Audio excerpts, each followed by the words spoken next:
Everyone get ready because I think I'm about to piss a lot of you people off, and this is your only warning, so I warned you. I'm about to talk about several instances, several scenes from the Percy Jackson TV show that came out, amazingly enough, 8 months ago. It's crazy how time flies, but it came out 8 months ago. I'm about to talk about several scenes from that show that are worse than they did them in the Percy Jackson movies. Does that make sense? I'm saying that the Percy Jackson movie, specifically the Lightning Thief movie that came out in 2010, did a few scenes better than this TV show, and it's not debatable. Like, I'm going to tell you guys, and you're just going to have to accept it. And once you actually view both versions of the scene, you will agree with me. All right, so kicking it off, I have to talk about this because this is a scene that both of these adaptations did, but one of them did it better. The movie did this better. Mrs. Dodds attacking Percy Jackson at the Museum of Metropolitan, whatever that's called, whatever the museum is called. Guys, I'm sorry, but in the TV show, they really just did the sissy version of it. Like, Mrs. Dodds looks great in the TV show, don't get me wrong. The creature design is great,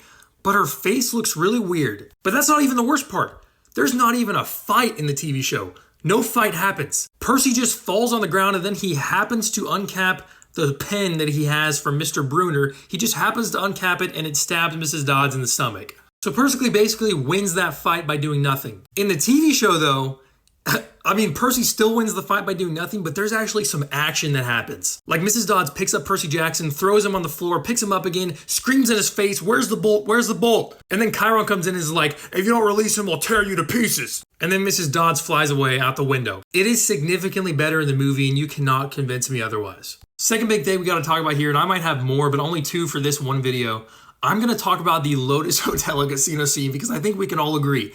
We can all agree on this one, that it was much better in the movie. I don't know what the storyline was in the TV show that they did with that one satyr called Augustus. I don't know what the heck that was. They're trying to give Grover something to do, I guess, but it just didn't make any sense. In the movie, though, guys, we get Poker Face, we get all of them, all of the trio just not remembering where they are, just getting confused, playing games, doing stuff. In the TV show, they don't play any, like they don't do anything. They don't play any games, they don't do any dances, they don't do anything. In the movie, they actually get brainwashed into like playing games and dancing and doing all this crazy stuff, and then they actually realize that they're in there, that they're having time slip away, and then they get out of there. But in the TV show, none of that happens. And they even threw Hermes into the Lotus Hotel and Casino in the TV show. Like, I don't know what that was about. It didn't make me too mad when it first came out, but upon further thoughts, I didn't like Hermes being there that much. I did like how he delivered backstory on Luke in the first season of the show, because I liked the backstory on Luke and I liked that it was delivered earlier, but Hermes being there, it doesn't make any sense that he's there. Like, why would he hang out in the Lotus Hotel and Casino?